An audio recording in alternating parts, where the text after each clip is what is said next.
Then what?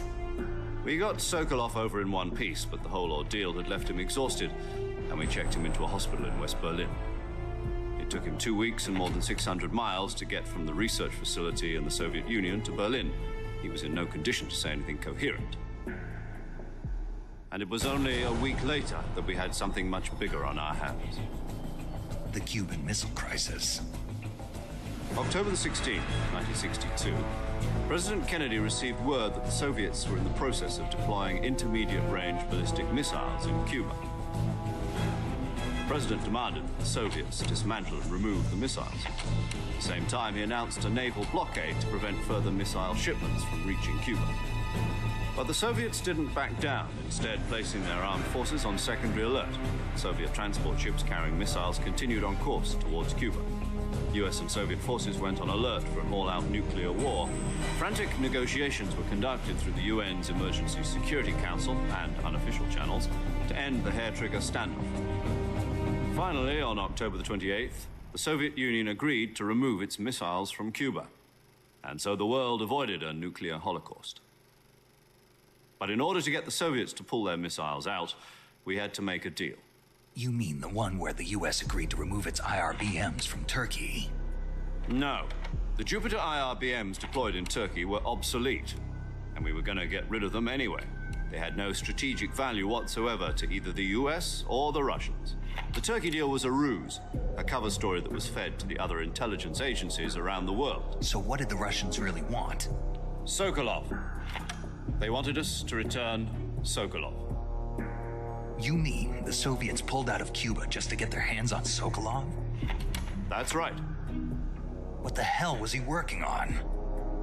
At the time, we had no idea. We were running out of time. It was either give up Sokolov or risk full-scale nuclear war. In the end, we had no choice. President Kennedy gave in to Khrushchev's demand. The next day, I got Sokolov out of the hospital, handing him over to agents on the eastern side. Sokolov kept on screaming, "Save me," until he disappeared from my side.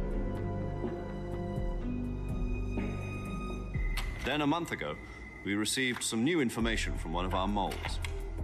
About Sokolov? Yes.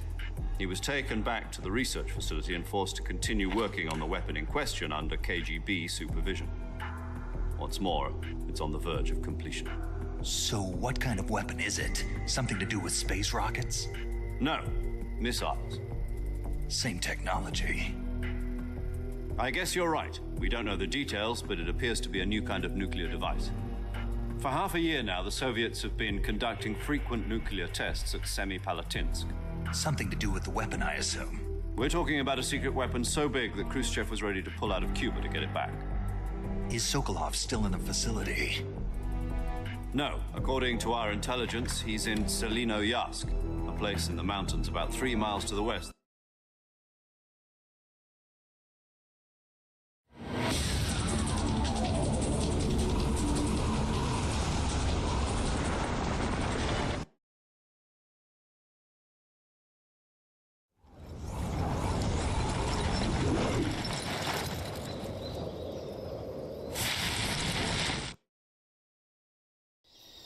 Do you copy?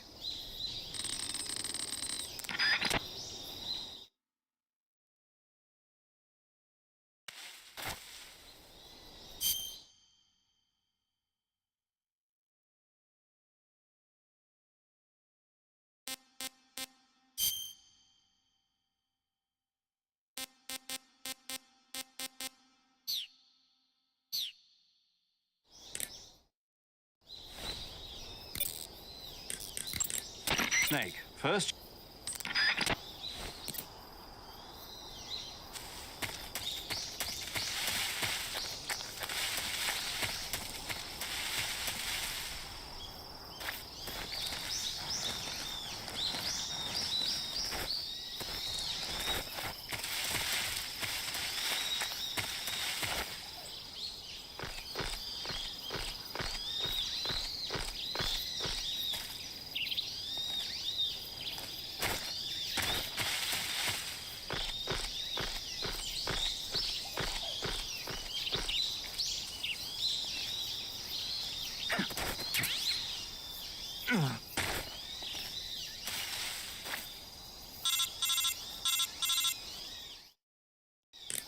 I see you've retrieved your backpack, Snake.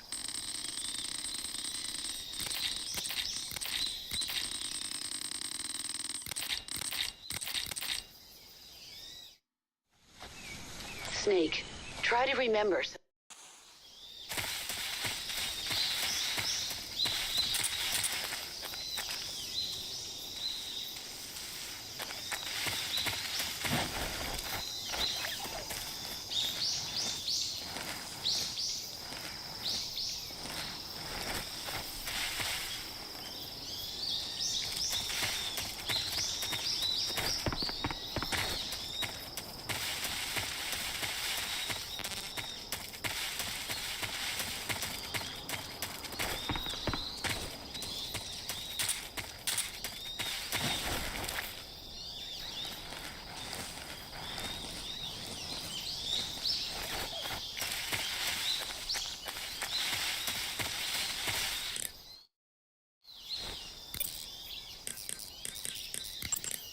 Saving the...